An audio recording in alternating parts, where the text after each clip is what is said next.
One of the hardest and most daunting parts of buying pre-owned clothes online is estimating size. Most, including myself, are particular about how their clothes fit. So with no ability to try on and often no return option, to some, it's just not worth the hassle. And I get it, but this obstacle can be overcome. And not just so you can save money, but because it'll grant you access to so much clothing, so many different styles, brands, eras, colors, more. So without further ado, here are my 9 tips to effectively estimate the size of pre-owned clothes online. Oh, and thanks for tuning into Coyote Sharp. First tip, lean towards styles that don't require a precise fit. Now, this first tip has nothing to do with estimating size, but instead making the target you're trying to hit a bit bigger. And to really help bring it into full clarity, I think we need to talk about Gen Z. So Gen Z has sent the pre-owned clothing world through the roof. They love buying pre-owned clothes, and there are many reasons for this, but there's one in particular we're going to cue in on, and that's their style, and specifically how they like their clothes to fit, or maybe not fit. Gen Z leans towards baggier, looser fitting clothes, so nailing down exact fit doesn't matter as much, which makes buying pre-owned clothes online a lot easier. Remember back 10 years ago when the prevailing style, at least amongst men, was these trimmed, figure-hugging clothes that gave little room to gain or lose a couple pounds? Yeah, not practical in my opinion. Now, I'm not saying everyone needs to go out and copy Gen Z, but if you're willing to adopt some styles that are a bit more roomy and comfortable in my opinion, where fit is still important, but it doesn't require these tiny margins of error to fit properly, buying pre-owned clothes online becomes a lot easier. Here are a couple quick, easy examples to get your feet wet, and I just happen to be wearing one, and that's the camp shirt. These things don't need to fit like a glove. Yeah, I mean, it's for hot weather. Like the cutoff shorts, woo! Hello! They're super cheap, they're all over the place online, and they keep you cool in the summer. Pun intended. Woo, woo, woo! Ready for the weekend! Or take a heavyweight overshirt. Looks great over a white tee, and doesn't require a precise fit. Or take a comfy Saturday morning sweatshirt, staple wardrobe item in my opinion, that would lose its essence with a precise fit. Now, that's not to say you can or shouldn't buy more form-fitting clothes pre-owned online, but it just will require a little more attention to detail. Second tip, consider the piece's age. So an XL shirt made in 2003 will fit different than an XL shirt made in 2023.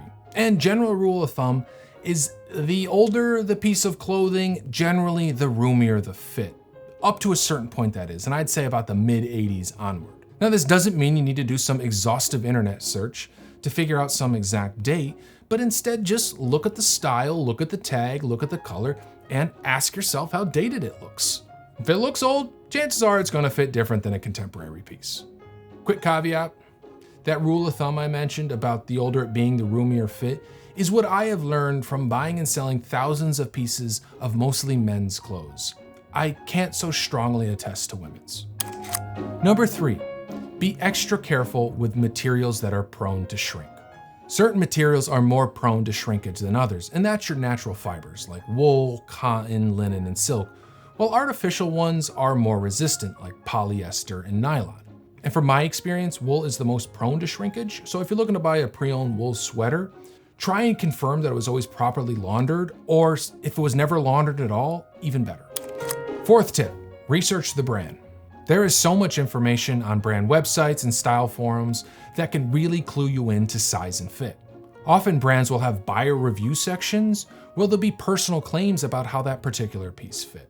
And brands will often have different fits or sub-names correlated with different fits for the same piece, so it's really helpful to be aware of these before you go perusing on the pre-owned market. Number 5, be open to alterations. We often forget that there are people whose sole profession is to alter our clothing so it fits us better. Now, they aren't magicians and can't take an extra small and turn it into an XL, but they can add darts to the back of a shirt that fits great but is just a little baggy in the midsection. Or they can taper the legs of a pair of chinos that fit great up top, but they're just a little too wide at the ankle.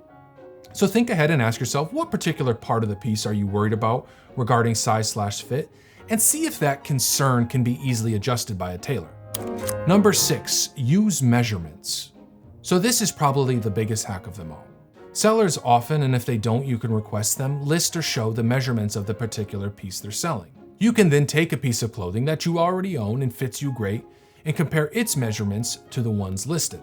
Now I have a lot to say on this, and I might make a dedicated video getting into the nitty-gritties of using listed measurements to ensure a proper fit, but for now I'll just highlight this.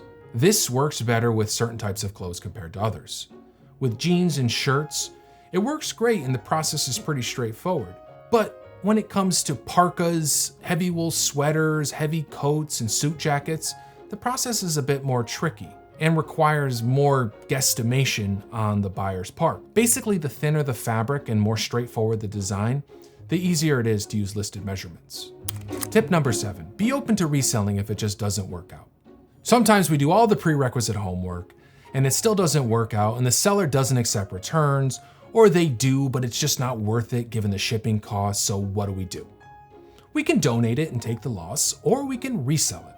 A lot of sites these days have the option to repost what you bought, so you don't have to go through the trouble of taking new pictures and creating a new post, which is super handy.